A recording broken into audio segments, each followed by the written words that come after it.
corps en mouvement avant, pendant et après les fêtes de fin d'année. L'activité physique permet d'augmenter votre métabolisme de base. Vivifié, votre organisme fonctionnera plus vite et aura plus de facilité à prendre en charge, éliminer, trier les aliments que vous lui apporterez. Il ne s'agit pas pour autant de devenir un athlète de haut niveau. Adoptez des gestes simples. Prenez l'escalier plutôt que l'ascenseur. Profitez de ces moments en famille pour faire des sports conviviaux. Balade à vélo, marche rapide, tennis, foot. Et pourquoi pas un petit jogging familial. Bien s'hydrater avant le repas de fête. S'il a lieu le soir, par exemple, ne lésignez pas sur l'eau pendant toute la journée.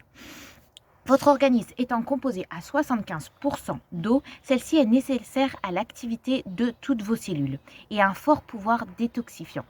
Pour encore plus d'efficacité, optez pour le thé vert entre les repas. Sa teneur en catéchine le dote de qualités favorables à l'élimination. Il est donc pertinent pour purifier l'organisme et possède en outre un effet alcanisant, allié idéal pour contrecarrer l'acidité apportée par les petits fours en tout genre. On active le mode pleine conscience. Au lieu de réagir de façon compulsive face aux aliments, on les consomme après les avoir regardés, sentis, touchés. Savourez-les bouchée après bouchée, en laissant les arômes se libérer sous le palais. Une bonne mastication permet au cerveau de bien intégrer la nourriture qui va arriver dans l'estomac et de préparer les sucs gastriques en conséquence. Manger lentement, c'est la garantie de sentir lorsqu'il est temps d'arrêter de manger. En effet, le corps met 20 minutes à se rendre compte qu'il est rassasié. Manger des légumes verts et troquer le pain blanc pour du pain complet, de son, de seigle au cours de votre repas. En effet, ces aliments sont riches en fibres solubles, formant un gel visqueux qui ralentit l'absorption de certains composés dans votre intestin, tels que les sucres. Les fibres solubles contribuent donc à la régulation de votre glycémie, à atteindre plus facilement votre point de satiété et à améliorer le transit intestinal. Si vous consommez de l'alcool, privilégiez les alcools les moins forts. Pour comparaison, 1 g de glucides ou de protéines apporte 4 kcal contre 7 kcal pour l'alcool, soit presque le double.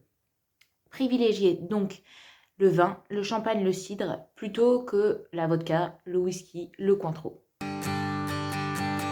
Adoptez avant les fêtes une alimentation dite cétogène. L'idée est de réduire le stock de glycogène dans votre corps. Le glycogène est une énergie stockée en grande partie dans vos muscles et votre foie.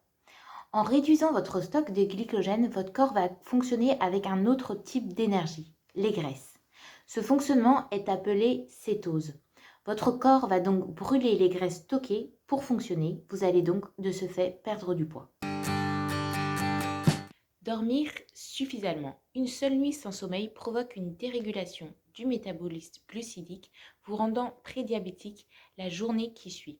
Il vous faudra minimum 7 heures de sommeil pour avoir une fonction hormonale optimale et éviter de se jeter dès le réveil sur des mecs gras et sucrés.